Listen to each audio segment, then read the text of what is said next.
Da vas vidim še z te strani, ker jaz namreč nisem z tega planeta. Jaz sem bil prejšnji teden v Dubaju, pa sem glih ugotovil, da tudi tam nisem, ker je res drug planet, ampak iz kreativne industrije jaz tudi nisem. Jaz zadnjih 20 let zdaj že skoraj delam, najprej sem delal na fakulteti, 15 let ekonomski, kjer sem se ukvarjal s podjetništvom, zdaj sem 3 leta freelancer, pa hkrati imam svojo firmo, ki se ukvarja z trgovino, ki tudi nima s kreativno industrijo kakšne hude veze. Pa tale firma se ukvarja s softverom, drugače pa jaz največ časa se ukvarjam s svetovanjem podjetjem v vseh fazah rasti, od startupov pa do velikih korporacij. Delal sem za korporacij, za slovenske razmere korporacij, delam zadnja 3 leta veliko za te velike firme. Najraj se ukvarjam pa s podjetji v tako imenovani scale-up fazi, se zdaj to fancy reče, to so one firme, ki se morajo iz tega simpatičnega one-man banda razviti v zoprno zbirokratizirano organizacijo. In če sem jaz prav razumel, so me povabili tukaj, da malo o teh stvarih govorim. Ok, pa me najprej zanima, koliko od vas tukaj je podjetnikov? Roke gor. Sami podjetniki, the best. Pa me zanima, kako to veste? Kaj je tista točka, kjer ti rečeš, zdaj pa jaz nisem več samo rockstreeter, ampak sem rockstreeter, vejca podjetnik. Kako to vem? Kdaj imam jaz podjetje? Kako? To imaš tudi, ko imaš psa, ne? Ko začneš prispevke plačevati, ne? Se prijaviš, SP, plačaš in zdaj si kar naenkrat tisti je samostojni podjetnik. Ampak zares me zanima, kdaj vi lahko rečete, da imate podjetje? Kako? Odlično. Mene je to naučil že pred leti moj mentor. Je rekel, veš, ti imaš lahko vse firme, kukrčaš, lahko zmagaš na ne vem koliko tekmovanjih, lahko dobiš investitorje, lahko dobiš vse sorte, ampak firmo imaš takrat, ko je nekdo pripravljen svoj denar zamenjati za to, kar si mu ti naredil. Ok, koliko od vas ima podjetje? Ok, the best. Ok, imam pa naslednje vprašanje za vas. Koliko od vas ima otroke? Ja, jaz sem 6 let nazaj začel svojo prvo izkušnjo v tej smeri. Sva dobila z ženo hčerko in v resnici, ko si intelektualc, imeti otroka v današnji fazi je zelo težko. To je res pressure. Veste, včasih je bilo to enostavno. Zdelo na njivi, se ti je rodil, zakaj culo ga vzel s sabo, nis kaj dosti tuhtu. Imel si jih 7, zato ker so 4 itak umrli. Danes imaš pa tistega otroka, ga gledaš in zdaj jaz moram narediti, ne smem za J, ne? Vse poznate to. Ne smeš, ne? Ok, in potem ljudje dobijo motnje v najrazličnejše stvari. Bolj, ko si izobražen, hujše so te motnje. Američani imajo en tak lep izraz, ki se mu reče momster, ne vem, če ste to kdaj slišali, jaz tega v to slovenščino prevajam kot mama zavar, se pravi, pobesneli starš, ki hoče z vsemi mogočimi ukrepi, ki se ponavadi kažejo v prehrani, pa v neizpostavljanju sodobnim medijem, pa tako naprej, vplivati na to, da tisti otrok ne bo postal neko čudno bitje na koncu. In jaz sem to gledal svoje kolege v vseh mogočih ekscesih in se začel zelo resno spraševati, ko sem tega otroka gledal, pa sem se spraševal, ok, ne sme do 2. leta jesti sladoleda, zato ker če bo jedel cukr, bo umrl, ne? Imam kolege, ni sladoleda probal, 2 let pa pol. Pa sem jaz to gledal in sem se enkrat vprašal, ti kaj pa je kle odvisna spremenljivka? Jaz sem vas pelil tja, ker kle verjetno ne marate tega preveč, ampak če se spomnite neke matematike, imate neodvisne spremenljivke, pa imate pa odvisno spremenljivko, se pravi, ti lahko odprivaš na neodvisne, pa neki ven pride. Se pravi, jaz ne dajem otroku cukra jest, zakaj? Zato, da na koncu neki bo, ok? Jaz zdaj ne vem, hočem, da živi 180 let, ali ne vem, sem se začel okrog tega otroka zelo spraševati, kaj je zdaj ta odvisna spremenljivka. Pa kar vprašajte se pri sebi, to ni zelo enostavna stvar. A veste, jaz sem v življenju dosegel vsega Boga. Imam firmo, ki ima 80 ljudi zaposlenih, bil bi lahko profesor na univerzi, imam dosti denarja, bajto, še eno zidam, avte kakršne hočem, nima veze. In jaz res ne potrebujem, da otrok za mene nekaj doseže, ker jaz sem za sebe, ne rabim več. Ok? Ja? In pa imaš problem, jaz nočem, da je on zdaj boljši od mene, ker jaz hočem, da je srečnejši, recimo, in to je težja. Lažje ga je spraviti do doktorata, kad ga pa narediti srečnega. Ampak zakaj vam tole zdaj razlagam, ima zelo veliko veze, ker se vi greste enkrat tole rast in razvoj podjetja, se morate vprašati, zakaj. Kaj je moja odvisna spremenljivka? Zakaj jaz hočem, da bo ta firma zrasla? Ima kdo kakšno idejo? Zakaj bi hotel, da se vaša firma razvije? Za denar bi radi? Ok, super, se vrnem k denarju. Ta je čist, ampak kompliciran, ampak čist. To mi všeč. A imaš kdo še kakšno idejo? To nisem pričakoval v tej sobi, ampak ok, ne? Ja. Ok, še kakšno idejo? Zakaj bi hotel, da tvoja firma zraste? Kako? Zaradi ega, zato sem jaz car, da lahko pridem kle gor pa se hvalim, kako imam 80 ljudi, pa, ne? Ja, to je to. Ok, ampak jaz zdaj recimo v mojem trenutnem podjetju, kjer delam, izrazito nočem, da moja firma zraste, hočem, da sem sam. Nočemo ustvariti organizacije. Tudi legitimno, ne? Okay? Zato, ker vem, kaj to potegne za sabo. Kaj pa to potegne za sabo, če mi firma začne rasti? Po definiciji. Pa če sem jaz šef. Kako? Skrbi več. Zakaj več? Kjer jih skrbi več? Nekakšna ideja, no? Ne vem, tako. Zagotavljanje plače zaposlenim. Ok, moram dosti biznisa zrihtati, da bomo vsi imeli. Ok, fino, ja. Kaj še s tem v resnici? Ne vem, če se zavedate, koliko pomembno tole vprašanje, o katerem se zdaj pogovarjamo, pravzaprav je. To je ključno vprašanje, ker podjetništvo je zelo resna diagnoza. Če mislite, da je koronavirus hud, tele, ki ste klele, bo veliko bolj to vplivalo na vašo prezgodnjo smrtnost, kot pa tisti virus. Zakaj? Ker podjetništvo je smrtna bolezen. Večina vas bo propadlo, to tako je, ne? Pa še, če bi šli gledati življenjsko dobo, povprečno pričakovano od nekoga, ki je podjetnik, pod nekoga, ki ni, bo ki je podjetnik, živijo precej manj. Ok, zdaj ste rekli, ok, koga smo najeli kele za predavati, rekli smo, da mora reklamo delati, on pa zdaj to kle govori. Ampak daleč od tega, podjetnik je biti full fine, sam moraš vedeti, zakaj. Ok? Kako pridem do tja, pa tudi zakaj pridem do tja, ampak naj to vprašanje ne izveni. Ok? Ker jaz se ukvarjam s tovrstnimi pacienti več ali manj svoje profesionalno življenje celotno. Ok? In vedno priješ do tega, če se vprašate, zakaj ena firma uspe ali pa do kjere stopnje zraste ali pa ne, je vedno odvisno samo od enega faktorja. In to je kjer faktor?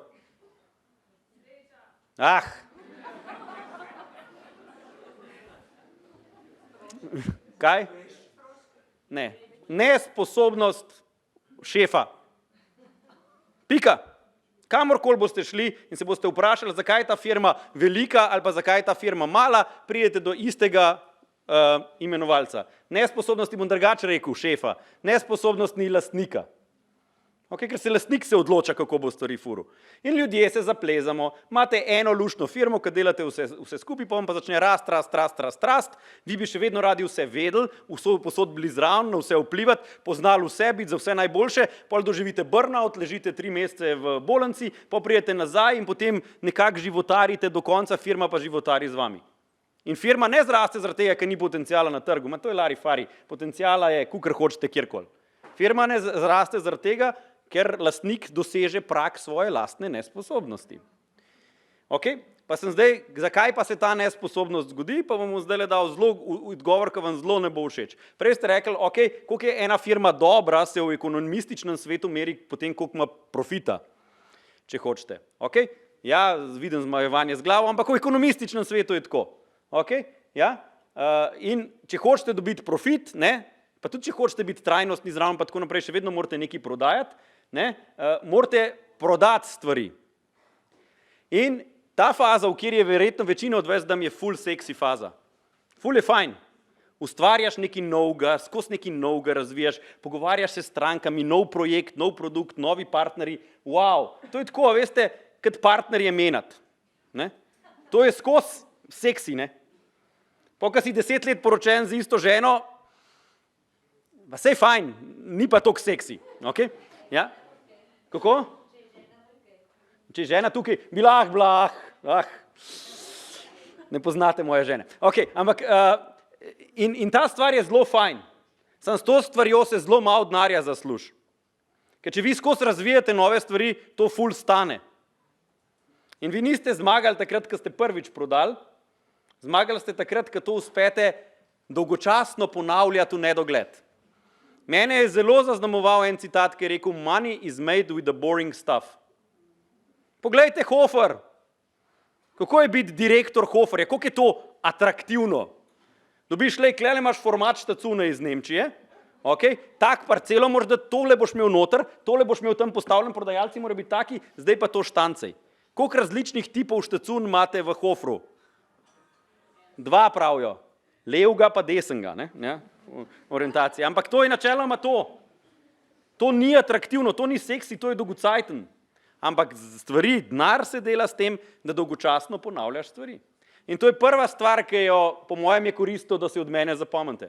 Če boste hoteli sebe preživeti, ali pa če boste hoteli denar delati, morate biti sposobni delati tudi kakšno stvar, ki jo uspete večkrat štancati, ker če ne boste nič zaslužili. Okay? Razen, če ste taki frajeri, da vas bojo najemali non-stop za kreativni proces, pa je to ok, ampak pa spet štancate. Ja? Znate štancati kreativni proces.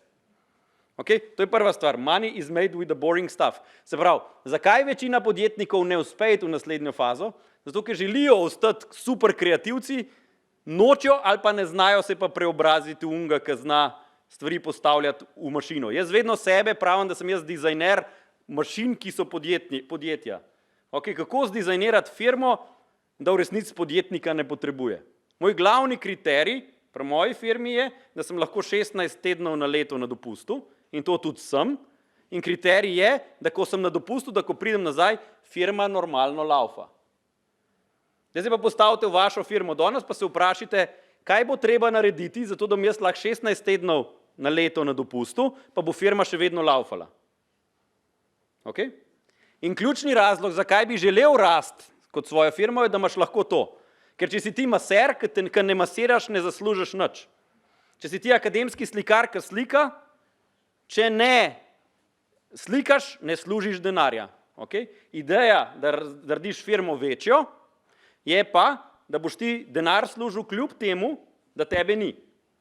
In izzivi, ki pridejo s tem, in moč, ki jo dobiš s tem, ko si malo večji, če hočete, omogoča delati pa v kasnejši fazi veliko bolj seksi stvari. Okay? Ker naenkrat postaneš, dobiš vzvod, imaš ljudi, imaš ekipo, imaš okrog sebe več ljudi, ki so sposobnejši od tebe, s katerimi lahko dizajniraš zanimivejše projekte, ki jih kot majhen včasih zelo težko. Okay? In zdaj vprašanje, ki je bilo, kako to narediti? Okay?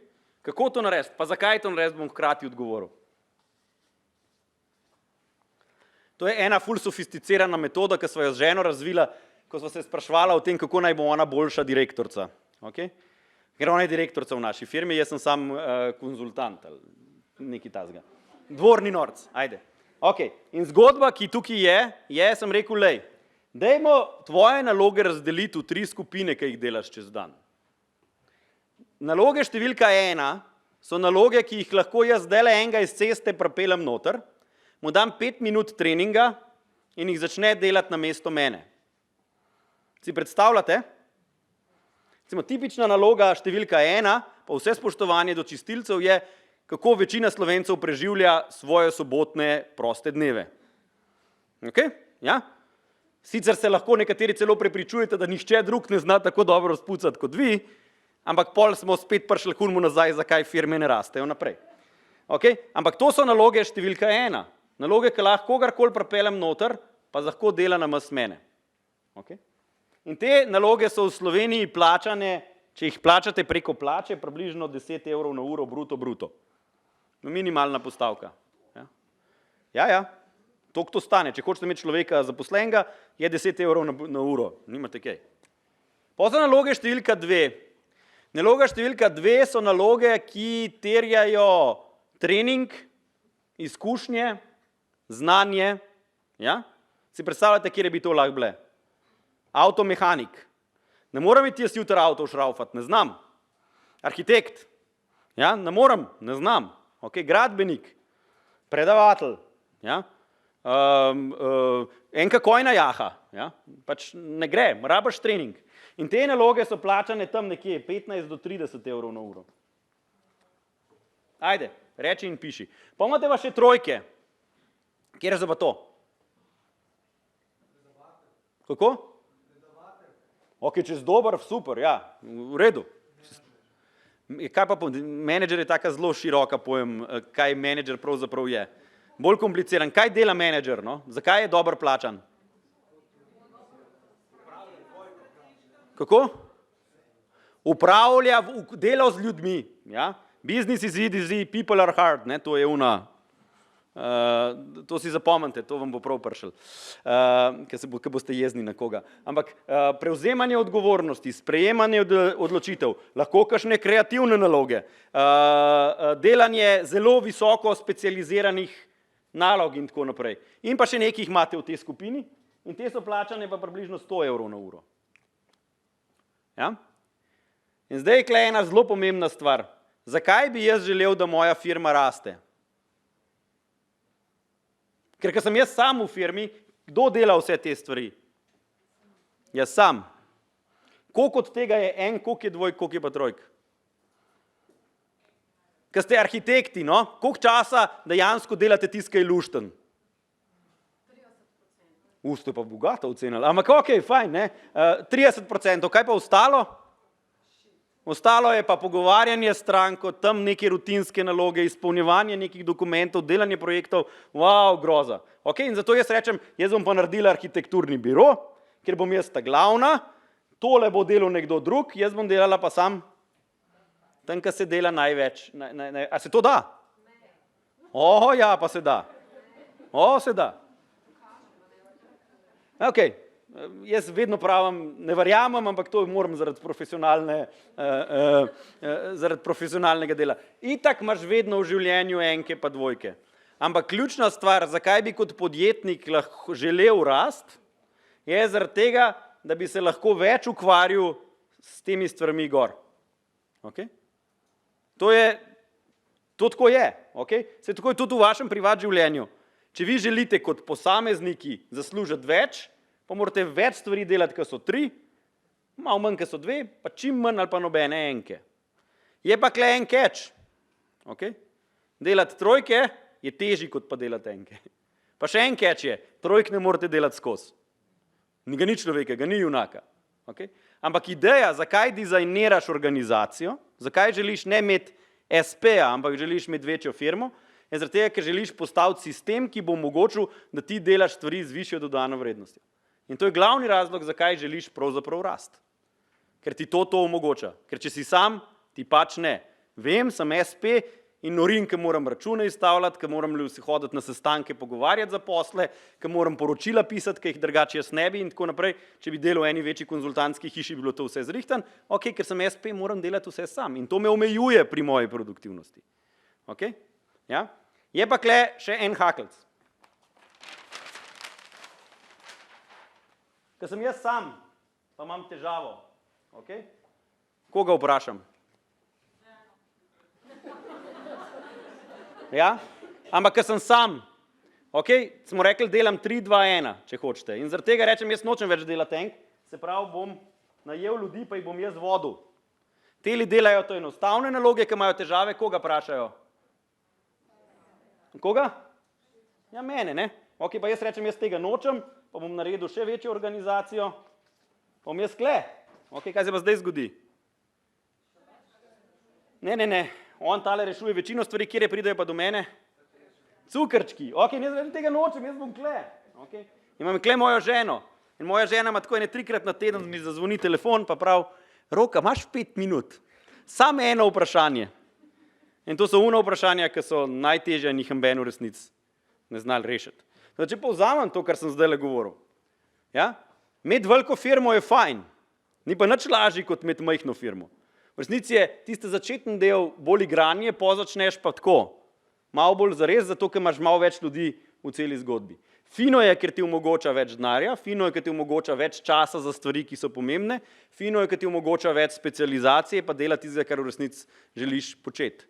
Lahko pa to narediš samo na način, da tiste stvari, kjer tebe ne potrebujejo, čim prej odložiš od sebe. In tukaj pa večina podjetnikov pade. Okay? Ker ideja rasti firme je prenašanje odgovornosti navzdol. Okay? Če tega ne narediš, se boste končali, tako kot sem na začetku spodbudno rekel, točno kje. Okay? In ta proces je izjemno težek, malo jim uspe, je pa sigurno vreden, ker kot pravim, vam v končni fazi omogoča, da se ukvarjate s tistim, kar najraje počnete, ampak na eni drugačni ravni. Ker ti ni treba se ukvarjati s tem, da se sprašuješ o tem, kaj bom jedel jutri, ampak je za to poskrbljeno, se pravi, se lahko ukvarjaš s tistim, kar je za tebe zares pomembno. Tako da jaz vas zelo spodbujam, da greste na pot rasti, pri čemer se zavedite, da tudi tale denar, ki ste ga dobili, jaz sem do razpisov zelo tako. Ker to je ljudje, ki dobijo razpis, pol ponovadi, ki ga porabijo, začnejo gledati, kje bojo dobili naslednji razpis. Okay? Denar, ki ti pa omogoča to narediti, je pa čist drugje. Je pa tam, da ti nekomu rešiš problem in je to pripravljen zamenjati za denar. In po možnosti čim večkrat. Hvala.